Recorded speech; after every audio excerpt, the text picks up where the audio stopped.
A young man crawls through prairie grass wearing a wolfskin, close enough to a buffalo herd to hear them breathe. One bull weighs 2,000 pounds, runs faster than any human alive, and can toss a man like a rag doll.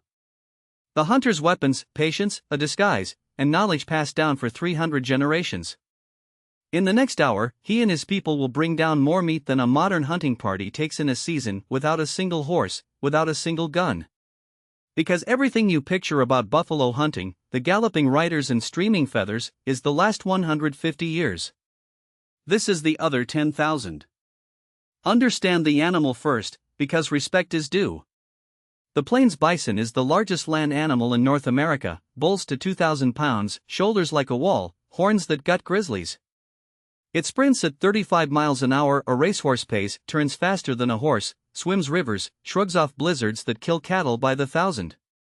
And it comes surrounded by an alarm system of thousands of eyes, ears, and noses. On open grassland with no cover, a human on foot armed with a stone-tipped weapon should not be able to kill this animal. That was the entire engineering problem of the Great Plains. The solution was to stop thinking like a hunter and start thinking like an engineer. At a place in Alberta called Head Smashed Inn, archaeologists have mapped the result: drive lanes of stone cairns stretching for miles across the prairie, funneling gently toward a cliff hidden by a rise in the land. Buffalo have poor forward eyesight and a herd instinct that overrides caution. The lanes exploited both. This was not an ambush. It was infrastructure, surveyed, built, maintained, and used for nearly 6,000 years. When Stonehenge was new, this hunting machine had already been operating for 2,000 years. The machine needed operators, and the most dangerous job belonged to the buffalo runners. Young men trained for years for this role, draped in a buffalo calf hide. One would move among the herd bleating the distress call of a lost calf, drawing the protective cows toward the drive lanes, a performance done at arm's length from animals that could kill him instantly. Behind the herd, other runners in wolfskins pressed the animals gently forward, a predator's nudge, never a panic. For days they steered thousands of pounds of wild muscle like water down a channel. One mistake, a shift of wind, a premature shout, and weeks of work scattered in a dust cloud. Then, at the chosen moment, the trap sprang. People hidden along the lanes rose from behind the cairns, waving hides, shouting, and the herd broke into a stampede aimed exactly where the land wanted them to go. A running herd follows itself. By the time the lead animals saw the edge, a river of buffalo was pushing them from behind. The drop did the work of 100 hunters. Below the cliff, the camp waited, hunters to finish the wounded, then everyone, men, women, children, elders, turning to the real labor. Because the hunt, it turns out, was the easy part. Do the math on what lay at the base of that cliff: 100 animals or more, over 100,000 pounds of meat, hide, fat, and bone, all of it spoiling from the moment it fell. The response was industrial. Butchering crews worked in teams around the clock. Meat was stripped, sliced thin, and racked over fires or prairie wind to dry. Hides were pegged out by the dozen. Fat was rendered in hide-lined pits with hot stones. Marrow bones were cracked and boiled. Archaeologists at jump sites find the evidence in layers, bone beds yards deep, processed with an efficiency any meatpacker would recognize. Where the land offered no cliffs, the plains peoples built their own. The pound, a corral of heavy posts and brush, hidden at the end of drive lanes, sometimes with a ramp so the animals dropped in and could not climb out. Cree and Assiniboine bands ran pounds every winter, steering herds into them through snow too deep for escape.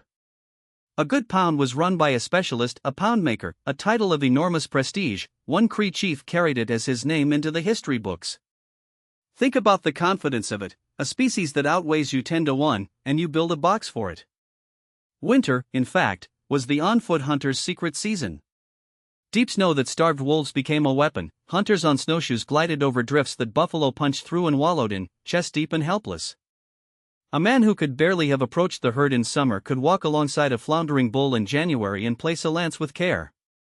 Fire was a weapon too. Controlled grass fires steered herds toward traps, or off favored ground toward waiting hunters. Land management and hunting in a single act, practiced so widely it shaped the ecology of the entire Great Plains. None of this was casual, and none of it was godless slaughter in the hunter's eyes. Buffalo ceremonies preceded every drive: songs, offerings, a calling ritual led by keepers of buffalo medicine. The animals were spoken to and thanked. At many sites, skulls were arranged in ceremony after the hunt. The name head smashed in itself comes not from the buffalo but from a Blackfoot story about a young man who stood too close beneath the ledge to watch the falling herd, a cautionary tale the people kept for centuries. The kill fed the body. The ritual, they said, kept the herds returning and the hunters humble. Then, around 1700, everything changed in a single human lifetime. The horse spread north from the Spanish southwest, and the plains equations rewrote themselves. A mounted hunter could ride into a herd and choose his animal at a gallop. The jumps went quiet, many pounds were abandoned. Whole nations walked away from farming villages to follow the herds year-round. The Cheyenne were corn farmers within living memory of their own elders. The war-bonneted horseman the world would come to picture was born then, brilliant, spectacular, and barely 5 generations old when the buffalo fell. The pedestrian hunt he replaced had run for 500. Here is the part that should change how you see primitive technology. The buffalo jump required surveying and land reading to lay miles of drive lanes, animal psychology precise enough to steer a herd with a calf call, project management coordinating hundreds of people across days, and food science to preserve tons of meat without salt or ice. Modern engineers who study head smashed in describe it as one of the most sophisticated hunting systems ever devised anywhere on Earth. The people who ran it had no metal, no wheels, no writing. They had something that mattered more: 10,000 years of accumulated, tested, taught knowledge. Today Head Smashed In is a UNESCO World Heritage Site, the same list as the pyramids, and Blackfoot guides walk visitors along drive lanes their ancestors built before Rome existed. Tribal nations across the plains are rebuilding buffalo herds on native land, and the old hunt is taught again, as history and as identity. So the next time a Western shows you a mounted warrior and calls it timeless, remember, the truly timeless image is a man on foot in a wolfskin, outthinking a ton of muscle with pure knowledge. Next on this channel, why a bow beat a musket for 200 years. Subscribe, the real plains keep getting smarter.